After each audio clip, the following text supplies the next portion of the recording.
ഈശോയെ, നീ ഇതൊന്നും കാണുന്നില്ലേ? എന്താ കുഞ്ഞിപ്പെണ്ണെ, എന്തു പറ്റി? ഇത് എവിടെയായിരുന്നു? എന്തിനാ എൻ്റെ കൊച്ചിത്ര സങ്കടപ്പെടാനേ? അപ്പടി വിഷമം എനിക്ക്. ആരും എന്നെ മനസ്സിലാക്കുന്നില്ല. അതിന് മാത്രം ഇപ്പം എന്താ ഉണ്ടായേ? ഇന്ന് കൂടെ കാണുമെന്ന് വിചാരിച്ചവരൊന്നും ഇപ്പോൾ കൂടെയില്ല. എല്ലാവർക്കും സ്വന്തം കാര്യം മാത്രമേ ഉള്ളൂ. ആവശ്യം കഴിഞ്ഞാൽ ഇട്ടിച്ചു പോകും. എൻ്റെ കുഞ്ഞിനത് സഹിക്കാൻ പറ്റുന്നില്ലല്ലേ? ഇന്ന് നിനക്കറിയാലോ, ആരെങ്കിലും ആയിട്ടൊന്ന് കമ്പനി ആയി കഴിഞ്ഞാൽ അവരുടെ ചെറിയ അകൽച്ച പോലും എനിക്ക് ഒരുപാട് വിഷമം ഉണ്ടാക്കും.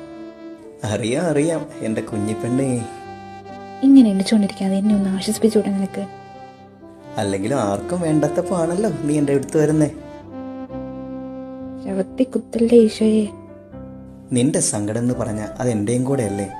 എൻ്റെ കൊച്ചൊരു കാര്യം മനസ്സിൽ സൂക്ഷിക്കണം. എല്ലാവരും എപ്പോഴും നമ്മുടെ കൂടെ കാണണമെന്നില്ല. എൻ്റെ കാര്യം തന്നെ നോക്ക്.